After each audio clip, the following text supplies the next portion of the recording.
He querido presentar, digamos, esta pequeña charla que voy a dar con la portada de la revista La Pasión de este año, porque además de ser mi Virgen, pues es una imagen poco habitual, porque se ve la mirada de la Virgen. Decía Delibes que el cielo de Castilla está tan alto porque lo suben los campesinos de tanto mirarlo. Y yo digo que el cielo de Valladolid está tan alto porque lo sube la Virgen de las Angustias de tanto mirarlo. La Virgen siempre mira al cielo buscando el consuelo por la muerte de su hijo, pero también pidiendo consuelo para todos nosotros que somos también sus hijos. Quiero agradecer en primer lugar al equipo de La Pasión, a Javier, a Claudia, a Enrique y a Diego. Y bueno, pues en la revista he hecho una crónica escrita de lo que fue aquellos 10 días de misión. Y hoy aquí lo que quiero es hacer pues una crónica fotográfica. Quiero también agradecer, por supuesto, porque les he tomado prestadas fotos a esa nueva hornada de fotógrafos que está surgiendo en Valladolid, que está tomando el testigo de aquellos míticos Chema Concellón, Pedro Muñoz, y como son Sergio Serrano, Virginia Cuevas, Rubén Olmedo, Luis Carlos Rodríguez, por supuesto también al buen amigo Ángel Cantero de la Delegación de Medios del Arzobispado y a la Mayordomía de Comunicación de la Cofradía. Creo que lo que tengo que empezar contando es que es una Santa Misión. Pues una Santa Misión es un tiempo extraordinario de evangelización para renovar la fe, para promover la conversión y para acercar a los alejados a la fe cristiana. Las Santas Misiones nacen allá por el siglo XIII aproximadamente y cogen mucho auge, sobre todo a partir de las predicaciones de San Vicente Ferrer. Ahí le vemos a San Vicente Ferrer en un cuadro de Pedro Rodríguez de Miranda. Esas misiones continúan sobre todo tras el Concilio de Trento, en los siglos XVI y XVII. Luego decaen en el tiempo, se celebran algunas misiones también en el siglo XIX y se retoman después de la Guerra Civil. Sobre todo en los años 50 y 60, siendo las más famosas de todas ellas las que promueve en Sevilla en el año 1965 el cardenal José María Bueno Monreal. Ahí le vemos en la imagen al cardenal y en la otra imagen pues Jesús del Gran Poder y María Santísima del Mayor Traspaso en aquella misión que celebraron a los barrios de la periferia de Sevilla. Se han seguido celebrando misiones, en los años 70 volvieron a decaer y en los últimos años estas misiones se han vuelto a retomar, sobre todo en Andalucía. Así, por ejemplo, ahí vemos dos imágenes. Jesús del Gran Poder volvió a emprender misiones en el año 21, fue a lo que llaman los tres barrios, los barrios de Pajaritos, Madre de Dios y Candelaria, tres de los barrios más deprimidos, no solo de Sevilla, sino de España. Y en la imagen de arriba vemos a la Esperanza de Triana, el año pasado, que fue al Polígono Sur, a las 3.000 viviendas. Entonces me van a decir, y claro, la Cofradía de las Angustias, como tienen un poco de andalucismo, pues han querido copiar a Sevilla en lo que hace Sevilla. Pues vamos a ver. No, Enrique pasa, vale. Pues no. Aquí demostramos cómo había santas misiones en Valladolid, no eran raras.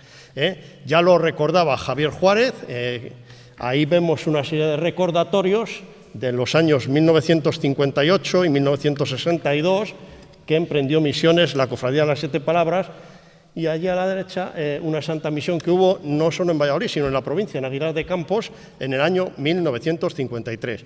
Pero mucho antes ya había celebrado misiones la Cofradía del Nazareno, en el año 1733, con el predicador Francisco Merino, y también la Cofradía de las Angustias. La Cofradía de las Angustias emprendió unas santas misiones del 21 al 31 de marzo de 1889, en las que predicaron los jesuitas José Vinuesa y Marcelino José de la Paz, con el auspicio del entonces arzobispo Benito Sanz y Forés.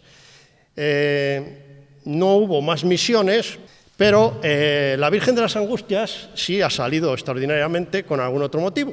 El año 2000, año jubilar, hace 25 años, la Virgen de las Angustias se trasladó a la catedral con motivo de aquel jubileo del tercer milenio el día 21 de octubre de 2000. Y 25 años después, pues el Papa Francisco convocó, mediante la bula Spes non confundi, la esperanza no defrauda, un nuevo año jubilar con el lema Peregrinantes in spem, peregrinos de esperanza. Y eso es lo que quisimos hacer, que la Virgen y su cofradía peregrinara para llevar esperanza a sitios donde no había estado nunca, a barrios con problemas demográficos, con problemas económicos, para llevar la esperanza a una serie de colectivos a los que se aludía en esa bula y que luego vamos a ir viendo según vayamos pasando las diapositivas. Se decidió que hubiera 4 etapas en esta misión. Es verdad que hubo unos proyectos anteriores, unos proyectos, incluso alguno muy ambicioso, en el cual pues se iba a barrios bastante más alejados de a los que luego se fueron. Eso, bueno, pues con las reuniones que hubo con los departamentos de movilidad, policía, etcétera, pues hubo que ir ajustando las cosas y nos quedamos con estas 4 etapas que yo creo que cumplían perfectamente esa filosofía que buscaba la cofradía. La primera etapa nos iba a llevar a un convento que estaba ligado históricamente a la cofradía por proximidad a su antigua sede, el convento de clarisas franciscanas del monasterio de Santa Clara. Desde allí iríamos atravesando, bueno, además el convento de Santa Clara, que está muy cercano a uno de los barrios tradicionales de Valladolid, como es La Rondilla. La segunda etapa nos llevaría desde ese convento de Santa Clara hasta el convento de las Hermanas de la Cruz, en Las Delicias, y ahí sí que quisimos echar el resto y atravesamos barrios en algunos casos muy deprimidos, como pueden ser el barrio 29 de octubre, barrio de Pajarillos, algunas zonas de Las Delicias. La tercera etapa nos iba a llevar desde ese convento de las Hermanas de la Cruz hasta la Basílica Santo Antonio Nacional de la Gran Promesa como templo jubilar decretado por el señor arzobispo. Y finalmente la misión concluiría en la Catedral de Valladolid con una misa de acción de gracias y una procesión de gloria final.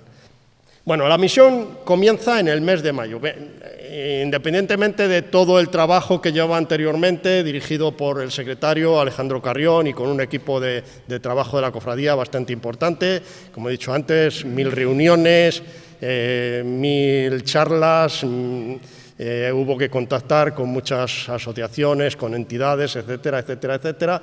Y empezamos con unas jornadas formativas en el mes de mayo, unas jornadas formativas que impartieron el señor vicario general de la diócesis, don Jesús Fernández Lubiano, el sacerdote y cofrade Mario Martín Gilsán y el exalcalde de la cofradía, don Francisco Fernández Prida, que nos hablaron pues sobre el año jubilar, sobre la esperanza y sobre los motivos de la misión, sobre todo.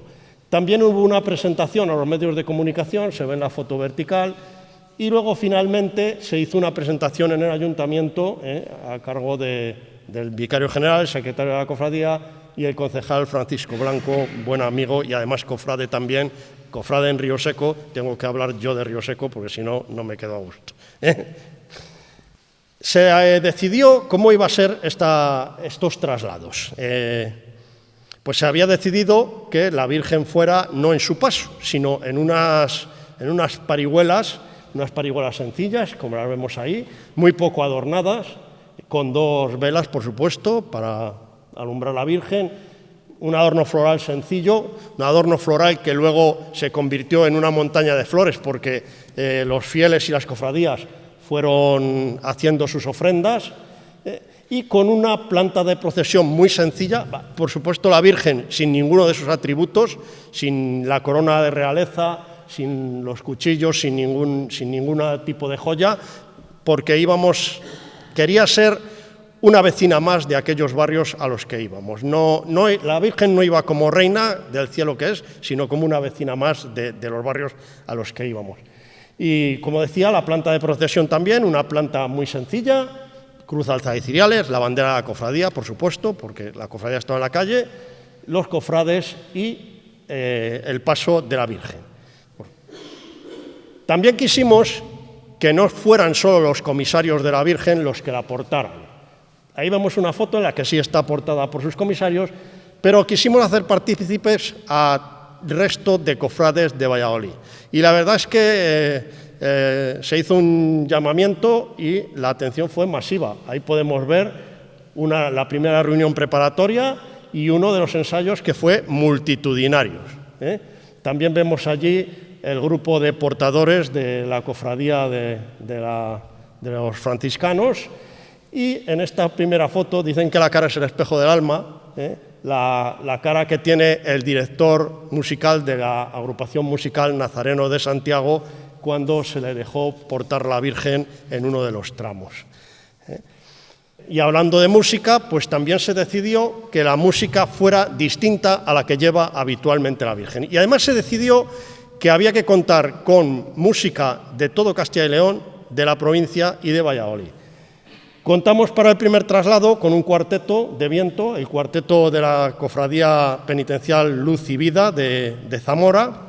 En el segundo traslado, la agrupación musical del Nazareno de Santiago de Medina de Río Seco. En el tercer traslado, la banda de cornetas y tambores de nuestra cofradía hermana de la Preciosísima Sangre de nuestro Señor Jesucristo. El cuarto traslado, como ven, estilos musicales totalmente distintos todos, y en el cuarto traslado tuvimos la participación de una coral, la Coral La Cotarra, que cantó algunas piezas pues, a la llegada de la Virgen en la catedral. Y en la procesión gloriosa que se celebró al final de la misión, sí que contamos, como ven ahí en la foto central, con la agrupación musical iscariense, que es la que acompaña a la Virgen, lleva ya unos 30 años acompañando a la Virgen. Bueno, la misión fue algo histórico en Valladolid y dejó momentos históricos, dejó imágenes históricas como la llegada de la Virgen a San Pablo, también muy históricamente vinculada a la cofradía, ese paso por el museo, por el Colegio de San Gregorio, la sede del Museo Nacional de Escultura. Y quizás los momentos más llamativos fue ese traspaso de los túneles, ese traspaso de la vía, tanto a la ida, por el túnel de Casasola, en el barrio de los Vadillos, el que une Vadillos con 29 de octubre, Pajarillos, y a la vuelta, el que une Las Delicias ya con el centro de la ciudad. Algunos han dicho que la Virgen de las Angustias se debería llamar la Valiente, por haberse atrevido a pasar esos túneles. Pues bueno, pues ahí están los túneles.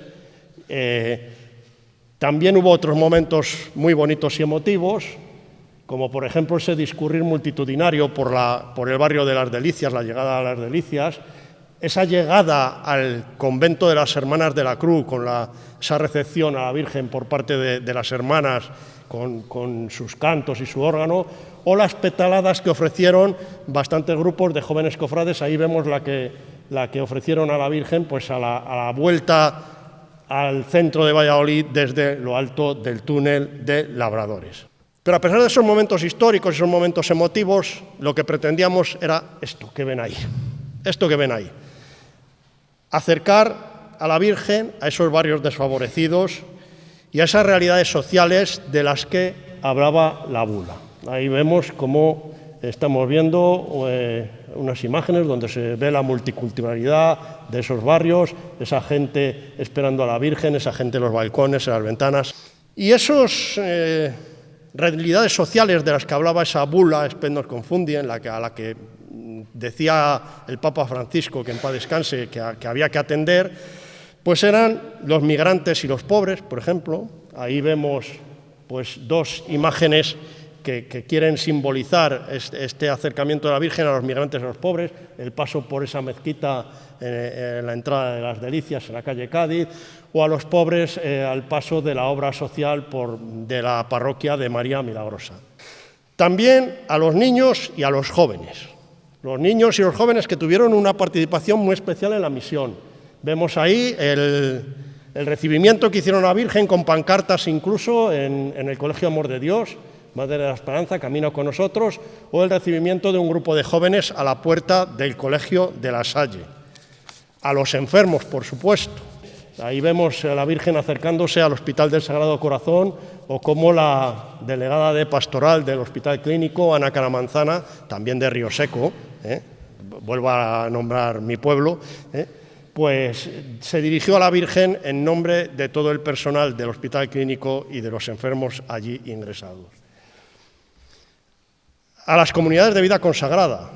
Las comunidades de vida consagrada, ahí vemos las concepcionistas franciscanas, monjas de clausura, vemos las siervas de Jesús que atienden el Hospital Sagrado Corazón, vemos las religiosas adoratrices que atienden a las mujeres maltratadas, vemos también esas, a ver cómo se llama, porque no, es que tienen un nombre muy raro estas monjas, las auxiliares de Cristo sacerdote, que son las que atienden el santuario y la catedral, y, por supuesto, también las congregaciones masculinas representadas ahí con los dominicos del convento de San Pablo. Y los ancianos. Los ancianos también, muy especialmente, tuvimos el trato con ellos y, además, al paso por algunos lugares se vivieron momentos pues, muy entrañables y muy emotivos, como ese paso, ese recibimiento que hicieron a la Virgen los sacerdotes ancianos de los que viven en la residencia de la calle San Juan de Dios. Ahí vemos al padre Toñín, como le llamamos cariñosamente, con su guitarra, esa guitarra atada con una cuerda, no sé si era de un tendedero o de un paquete de paja, pero ahí cantó a la Virgen sus canciones, o ese recibimiento de las ancianas internadas en la residencia de las Hermanas Angélicas. Antes hablaba de que la cara es el espejo del alma. Fíjense en la religiosa, a la llegada de la Virgen. También, finalmente, a los presos. También esa bula se refería a los presos y quisimos tener presentes, hubo algún recluso que también se acercó a la misión, pero sobre todo nosotros, claro, obviamente, los quisimos trasladar a través del padre Isaac Pescador, que es el capellán de la prisión, y con una pequeña metáfora que quisimos hacer con la cofradía de Jesús atado a la columna, entre ese Jesús atado y esos presos que están recluidos, por llamarlo de alguna manera. Y, por supuesto, esto es otra... Bueno, pasa, por favor, atrás, Enrique, que eso es... Si puedes pasar atrás. No pasas para atrás. Bueno, las otras dos fotos eran representación de dos de las cofradías de Valladolid. Quisimos que también a lo largo de los recorridos participaran las cofradías de Gloria y las cofradías penitenciales. Yo había puesto dos fotos de las dos cofradías, de las dos vírgenes coronadas de Valladolid, además de Nuestra Señora de las Angustias, Nuestra Señora de San Lorenzo y la Virgen de la Veracruz. Hablaba antes del trabajo organizativo. Esto es una anécdota. A muchos, seguramente, los que fuisteis a la misión, me visteis que yo andaba con un papel, le sacaba del bolso, consultaba, miraba y tal. Esos eran los papeles que llevábamos. Eran los papeles que llevábamos porque llevábamos unos horarios muy restringidos, horarios impuestos sobre todo por los conventos. Los conventos tienen sus rutinas, sus horarios y había que cumplir esos horarios. El tráfico, claro, movimos autobuses, movimos el tráfico. La Policía Municipal, la verdad, tenemos que dar las gracias al Ayuntamiento y a la Policía Municipal por cómo se portaron. Los voluntarios de la cofradía, que también estuvieron cortando calles, Protección Civil, las parroquias, todo el mundo se volcó con la misión y desde aquí quiero darles las gracias. Por favor, Enrique. Pero yo creo que mereció la pena. Al día siguiente de una de las etapas de la misión, en la red social X, bueno, lo que todos conocemos por Twitter, aparecieron una publicación con estas tres fotos. Estas tres fotos y decía, misión cumplida. Las tres fotos yo creo que representan perfectamente tres aspectos que nosotros buscamos y además lo pongo en el artículo de la revista, la fe, la esperanza y la caridad. La fe representada en esa señora del centro que se santigua al paso de la Virgen. La esperanza en esa alegría alborozada de esas otras dos señoras y la caridad en ese acercamiento de la Virgen a ese joven discapacitado. Y decía antes que ponía el Luis Carlos Rodríguez, que es que fue el autor del post, y ponía misión cumplida, esas dos palabras. Y yo digo, ¿misión cumplida con esto?